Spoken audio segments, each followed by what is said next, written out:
Hi, welcome back to the Busy Corner. Today I'm going to show you how to fix mistakes when you are knitting in front and back stitches on your stationary rods.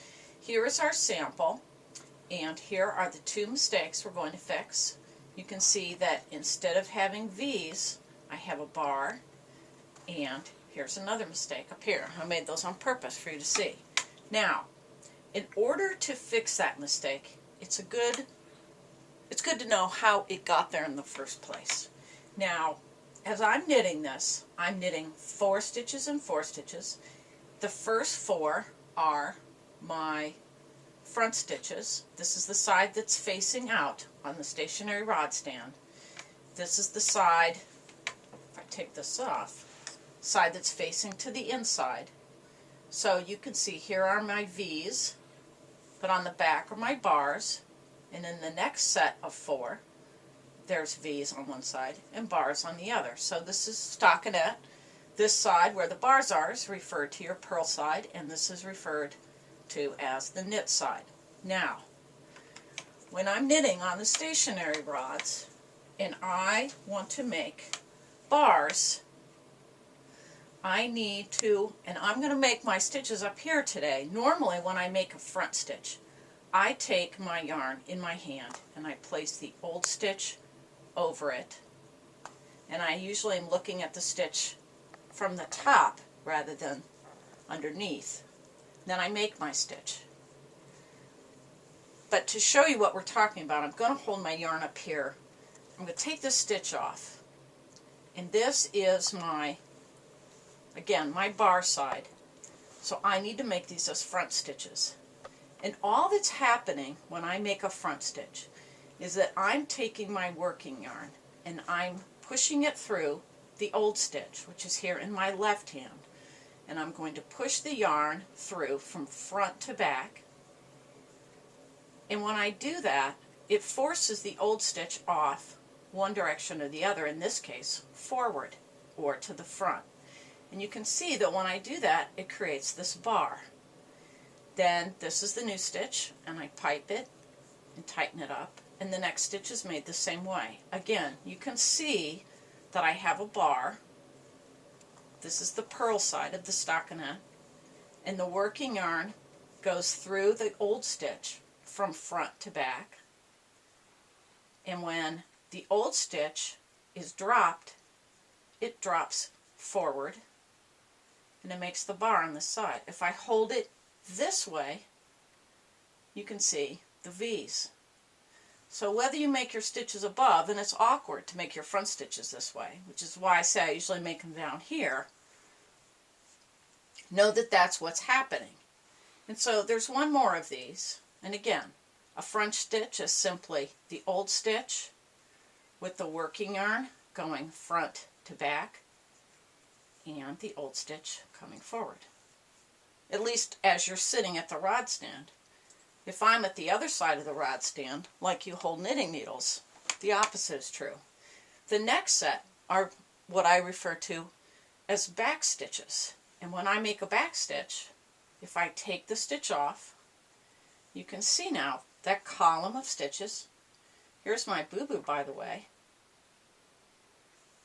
And when I come in through the back with my working yarn from back to front, now the old stitch drops to the rear, and that gives me a line of V's.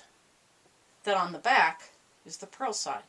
So the only thing that determines the pattern is which side of the new stitch the old stitch falls towards. If it falls to the back, you're going to see the V's, and if it falls to the front, you're going to see the bars.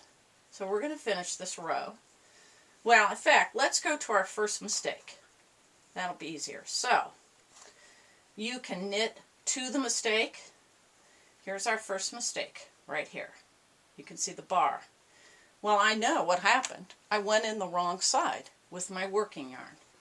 So, the easiest thing to do is to either knit to the mistake, or you can back up, whatever's closest when you recognize it.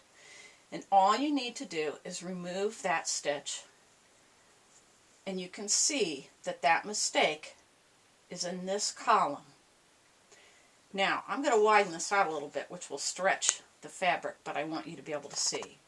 Now, I need to work down to this, and all I have to do is take out that stitch. Now, here's another old stitch. I'm going to pull that through, and I'm going to be left with kind of a ladder of these loose strands of yarn. Here's my mistake. I'll take that out. Now, here's the stitch, and what did I say? In order to make a V, I have to come in through the back. So I don't need to remove this stitch. This is correct now, all these V's. So I will hold that one in my hand, and I'll take the first. You can see that I have 3 ladders, rungs, if you will, of 2 strands each.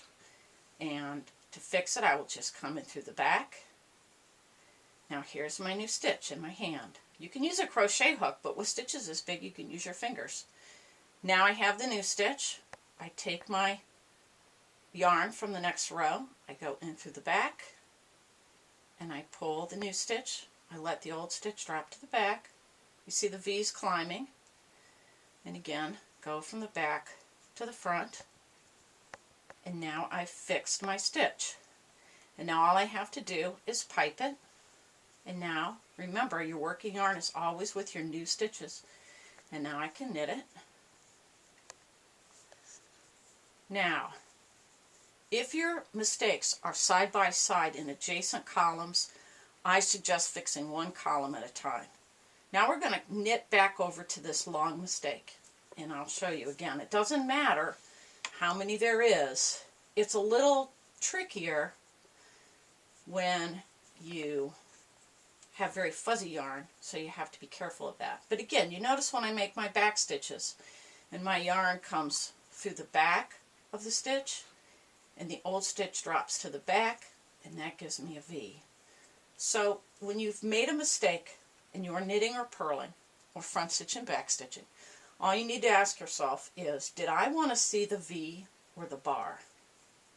There can only be, you only have a 50% chance of getting it wrong or right, because your yarn can only go in through the back or the front.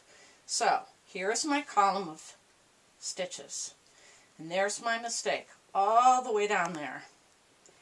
And I know that my old stitch came to the front instead of the back, behind. So let's move this yarn out of the way, and all I have to do is undo this whole column and just bring it all the way down, and make sure that you get down to the correct stitch. You can count if you want to, but that's usually not necessary. It's the stitches will, especially in these big stitches, you'll see for yourself. That'll look just like a column, like a run in your stocking, if you will. Now here's the mistake.